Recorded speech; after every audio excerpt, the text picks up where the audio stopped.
Ballots are being printed and sent to polling stations immediately. Russia's Kaliningrad region is preparing for a referendum on joining one of the European states. We are ready for the referendum. Precinct and territorial election commissions have already been formed. We already have a full circulation of ballots. There is some minimum left. Half of the ballots are already in the territorial election commissions. The rest will be taken away today.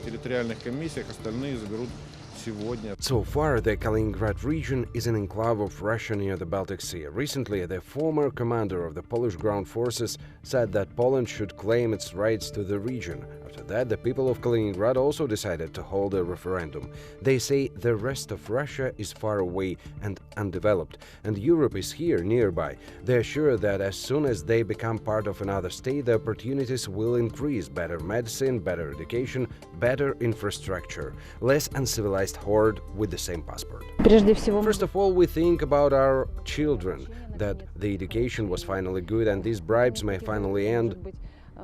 There will be a good treatment in Europe, children will receive, and the future for them. The prospect is great. At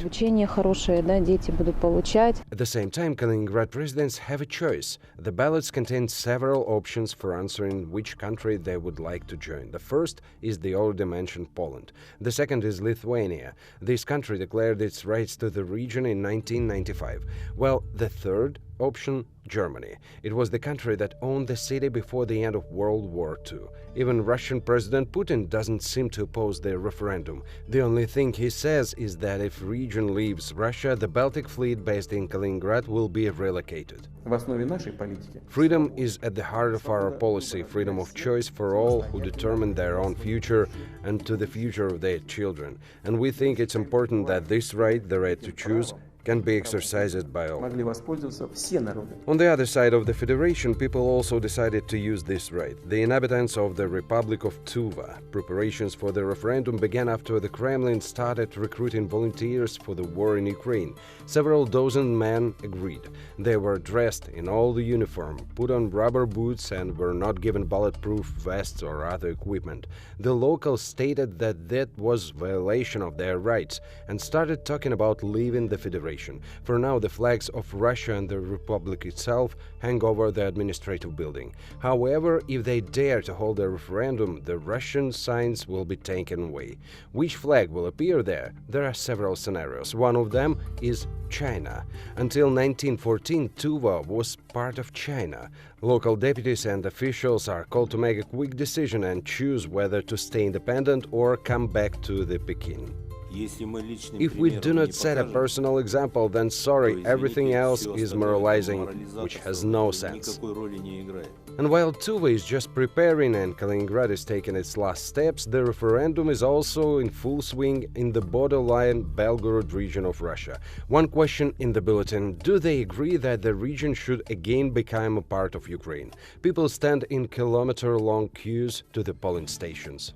We naturally followed the preparation and conduct of this referendum in the most careful way.